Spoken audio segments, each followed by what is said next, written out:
আছে জিজ্ঞাসা করেন, কুষ্টিয়া থানা আমি মালিক নেতৃত্ব ভাঙেছি।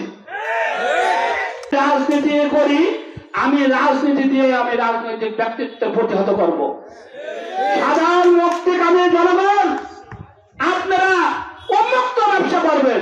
চাঁদাবাজ, লুণ্ঠনকারী কোন লোক যদি কোন ছেলে পেলে দলের নাম ভাঙায়, আমার নাম ভাঙায় আপনাদের কাছে যাই, দয়া করে অনুরোধ করে বলবো, কোন ধুলাই দিয়ে আমাকে ডাকবেন, যা খরচ করে আমি আপনাদের করবো।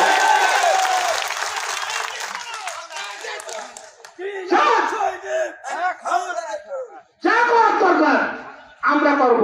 তবে একটা কথা আপনাদেরকে সাবধান করি, আমি লীগ নাই, এটা জাতীয় ঐক্যমত্যে সরকার গঠন হবে, আজকে রাত্রে ফয়সালা হবে।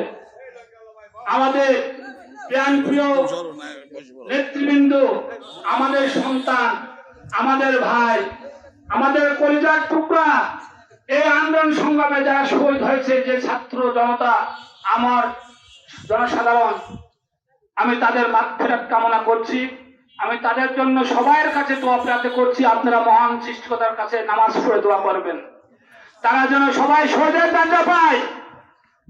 আজকে এই শহীদদের আত্মত্যাগের বিনিময়ে, এটা আমার গর্ব না, আমার কর্তৃত্ব না, এই শহীদদের কর্তৃত্ব, তাদের আত্মত্যাগের বিনিময়ে আমরা আজকে এখানে উপনীত হতে পেরেছি।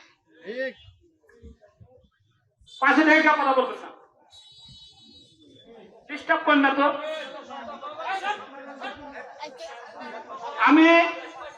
আমি এদেশের সন্তান, ভুল বললেও আমার বাপ ভাইরা শুনবে, আমি ভালো বললেও আমার বাপ ভাইরা শুনবে।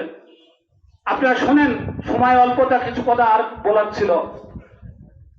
আজকে এই শহীদদের আত্মত্যাগের বিনিময়ে আমরা আজকে এই শেখ হাসিনা সরকার পালাতে বাধ্য হয়েছে।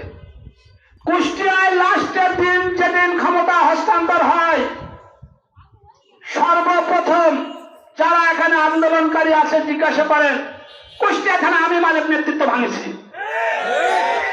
এমন একটা দিন নাই, আমার 3টে ছেলে, আমার পরিবার, আপনাদেরই বোন, আপনাদেরই ভাই, চাচি, সে নিজেও এই আন্দোলন সংগ্রামে প্রেজেন্ট হয়েছে।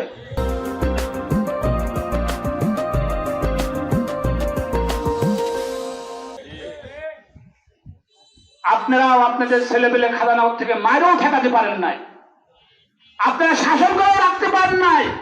রক্তে টান দিয়েছে, রক্ত যখন টান দেয় তখন জনগণের স্রোত ঠেকানো যায় না, যায়। তাই জনগণের স্রোতে হাসিনা চলে গেছে। আজকে দেখেন একটা কথা, আপনারা ইউটিউবে এবং ফেসবুক দেখছেন যে লাস্ট দেওয়ার সময় সেনাবাহিনীর প্রধান হাসিনাকে 2 মিনিটের বক্তব্য দেওয়ার জন্য ওনাকে বললেন, আপনি যদি কিছু বলেন 2 মিনিট কথা বলেন। উনি এরকম আসার পরে উনি বলল, আমার নিঃশ্বাস বন্ধ হয়েছে, আমি কিছু বলতে পারছি না বলে আমার কাছে চলে গেল, তাই না? আমি আমার নেতৃকর্মীদেরকে আমি সেই কথাটাই মনে করে দিচ্ছি, আপনারা এমন কিছু করেন না, শুধু খাজারন নয়, কুষ্টিয়া জেলাতে আমাদের যেন দম বন্ধ না হয়ে যায়। আমাদের দম এখন আল্লাহ তাআলা যেভাবে রেখেছে, ক্ষমতা চিরস্থায়ী না, ভোটে জনগণ না দিলে বিএনপি ক্ষমতা গঠন করতে পারবে না, কিন্তু আমাদের দম যেন বন্ধ না হয়। যে ছেলে মেয়ে আতা হানিফের মতো খুনি হাসিনা